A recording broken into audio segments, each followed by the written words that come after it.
વલસાડ જિલ્લામાં કમોસમી વરસાદ વરસ્યો। ધરમપુર અને આસપાસના ગ્રામ્ય વિસ્તારોમાં કમોસમી વરસાદ વરસ્યો। આવધા, રાજપુરી, ગોરખડા, મોહપાડામાં વહેલી સવારે વરસાદ વરસ્યો। કમોસમી વરસાદથી ઠંડીમાં વધારો થયો।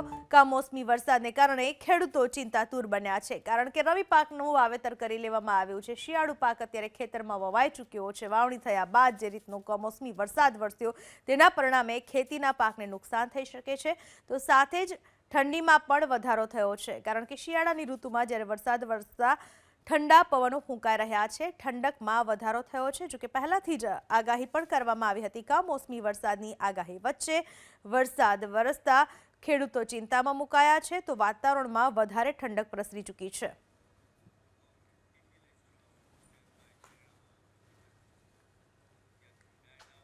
વલસાડ જિલ્લામાં કમોસમી વરસાદ વરસ્યો। ધરમપુર અને આસપાસના ગ્રામ્ય વિસ્તારોમાં કમોસમી વરસાદ વરસ્યો। આવધા, રાજપુરી, ગોરખડા, મોહપાડામાં વહેલી સવારે વરસાદ વરસ્યો।